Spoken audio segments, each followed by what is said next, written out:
On into this. They viewed very quickly, obviously. So let's do this. Let's introduce us some players. This is the winner bracket final then. So let's go in and let's talk some StarCraft. The top right hand side, we're going to see our red Terran player from Jin Air Green Wings. Team kill here in the winner bracket final is going to be Maru. And he is, of course, taken down on the blue Terran player to the bottom left side of the map. It is going to be Kua. So again, guys, just as we jump in and out of stages, so actually the mainstream didn't actually cover the first game of Keen versus Kua either. Maybe they didn't know what the score was either, but basically they just joined in Keen versus Kua kind of midway through, and we didn't have a clue, so basically that is what's happened. But now we're going to be going to Kua versus Maru. So this is the winner bracket final. Sorry for a little bit of confusion here, guys. Again, I'm trying to keep up as much as I can, but can't quite, not quite there just yet. As we see Maru actually going to be expanding for the first time today. You actually see Maru begin to kind of go into like an expansion-based play. He's beginning to actually go into kind of a play style where he's not just going to be super aggressive right from the start of the game. However, Kua is going to be heading into this and is just going to be setting up into a kind of aggressive opening with the factory already finishing here. Starport will be added on in a moment as well. And so we'll see Kua just setting up in such a way that he's just going to have kind of, an aggressive opening. He's going to have the potential to get some damage done early. We already see a Hellion on the way out. He is on double gas, so I'd expect something more than just kind of a couple of Hellions and kind of a Marine Hellion elevator play. We'll see what exactly his plan will be here very soon. Starport halfway done. The first Hellion is about to finish. And we'll get a very good idea of what it's going to be. There's a Widowmine. So Hellion just go and scout a little bit across the map.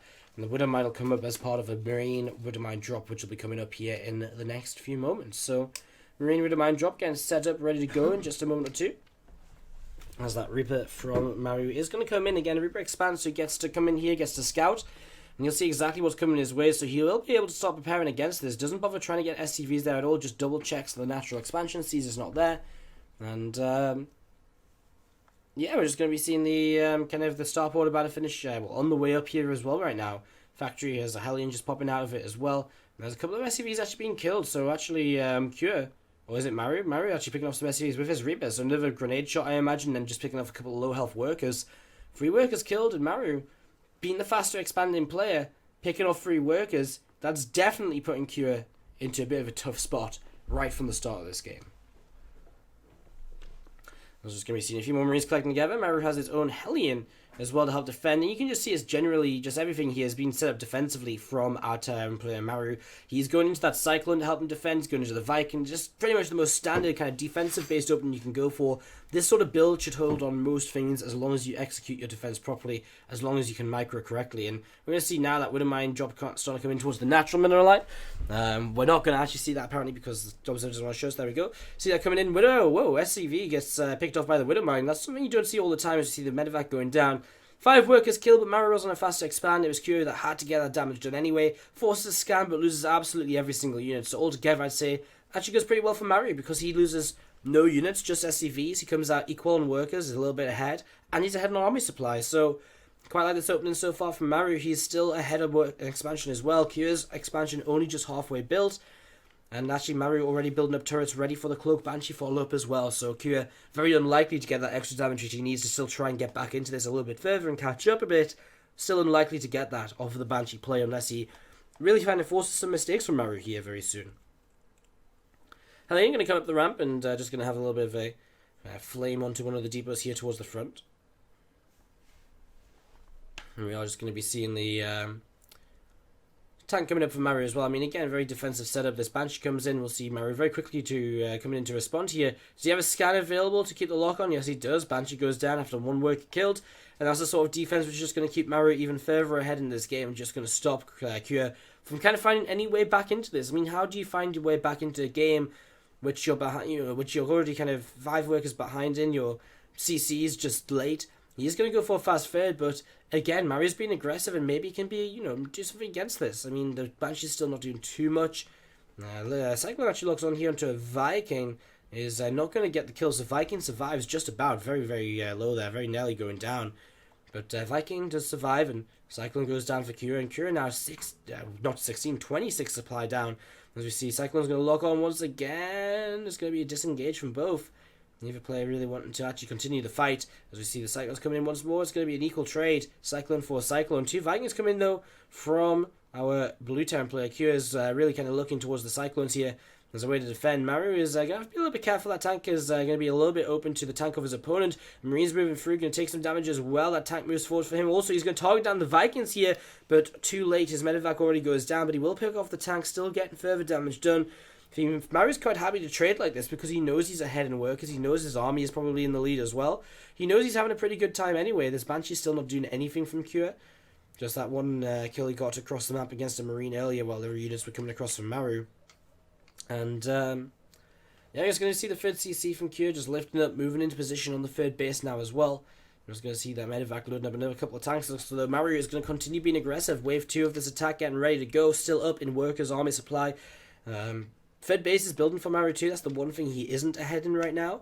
But the damage he's done so far, the way he's set up in this game, probably going to give him enough of an advantage to realistically kind of play from a third base, which is like about 30-40 seconds behind his opponent. So really not too much of an issue there at all. As we are going to have these units coming through the center. Is the stim already done for Maru? I have to imagine there is. As we're going to be seeing the Marines continue to move forwards here with these couple of tanks. I'm just going to be seeing them pick off one of these units here straight away as well. So, I mean, Maru going to get himself a position on the third base, and so immediately this third base going to be in a little bit of trouble. Marines just going to start firing at the tank as well. Cyclone coming in too, and Maru just scans and he just sees what's up there. And he's very happy to just sit back on probably 2 bases of his own, although we do see some workers going down. 8 workers killed by Cure. It's going to put him into a worker lead for the first time in a long time, and it is that Banshee, I believe, which is across the map currently. Getting damage done. So 8 workers killed pretty nice, but at the same time you see Q just taking so much damage over here. The tanks go down, the Vikings go down, and actually it is going to be Maru who pushes through in towards the main base of his opponent with 2 tanks left over. How much damage can they still get done? And to see this Panda. There we go. Come back in. So a couple of tanks are going to get a little bit of damage done, turn off against a few SCVs. But in the end, them couple of tanks will get cleaned up. So all said and done, Cure comes out of this 56 workers to 50. Maru's still a little bit ahead in army supply, but that's about it actually. Upgrades are fairly even. Third bases are down from both. Actually, Maru losing a lot of army there as he went for that last attack, and so the game's actually going to even up quite significantly. Still Maru a little bit ahead in army, but is down in workers, so his opponent will begin to catch up.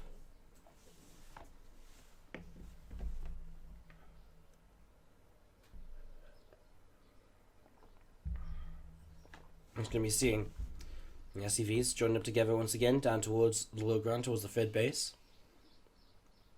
As Panda comes back. Again, guys, this just sort of happens sometimes. It just goes through phases of needing to buffer a few times for whatever reason. There's not really much we can do about it apart from just sit and just smile at the fact that the Panda's having a good time jumping up and down on his bamboo.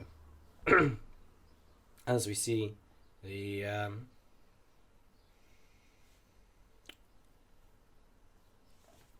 units just starting to come through the center of the map.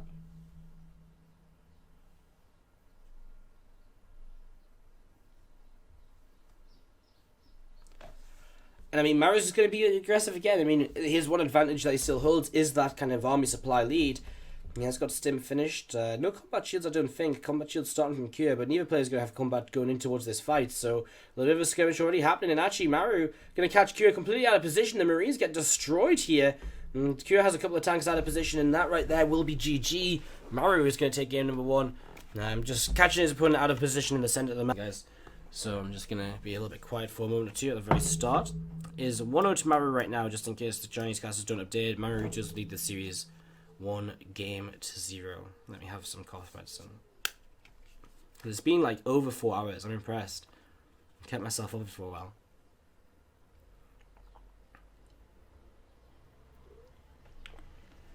Oh. There's that sort of taste which is like, it's a bit minging. It's a bit horrible. But at the same time, it's not so bad.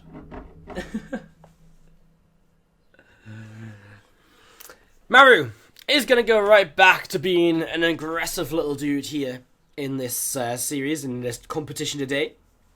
Immediately going to kick things off with the Proxy 2 Rax Reaper. As we see the double racks going down next to his opponent's main base. And we see the gas being taken as well. Now Cure If he doesn't scout, could be in a lot of trouble here right from the get-go. Q's opening single gas has been... Looks as though Q might be going for that sort of Reaper expand with like the gas first, so that... it might be a factory, but he could also Reaper expand with the gas first in such a way so that he's able to get this expansion down, but also have the factory up first to help him defend aggression. But that's pretty bad against 2-Rax Reaper because this... Especially Proxy, because this aggression just hits so quickly from Maru. And that's why he's going to run into issue. There's the Reaper, and it is going to be an expand from Cure. This is not pretty for him at all right now. Cure is going to be off to a very, very ugly start in this game, as we see. And there's going to be 2 Reapers against 1. We're going to see the factory coming down from Cure soon, but with good control, Maru should be able to keep that factory from finishing. Yeah, this is not looking pretty at all. But Maru with a lot of aggression right at the start, and this might be a very fast game number 2, as Maru just lead 1-0. And he's going to wait for the second Reaper before he goes in here. Second depot starts up. Reaper again pulled back towards the base. What does Cure build off the barracks? Another Reaper. Okay, well that's something. SCV here gets a hit or 2 onto the Reaper, and let's going to see that Reaper is going to pop down at the worst possible time. Now actually Q has to pop back up into his own base. He does get up here, but you can just see, I mean, this factory going to be delayed, and that is going to be a major issue because the factory is one of the main things Q is going to look towards to defend this. So we see another grenade coming down as well, and Maru, again, these aggressive builds have been working a lot for him all day long. We see a third Reaper coming in now. It's about to be 3 Reapers on 2, so it's actually going to be still fairly even, but the factory isn't building again yet, and that is a major issue as well. The SCV is doing a good job tanking, good grenades by Maru, as he's still keeping the good control very nicely here. And look at that, he's going to come forwards, he's going to lose 1 Reaper. No, he doesn't lose anything. Perfect game by Maru apart from losing an SCV early. Great control. Wow.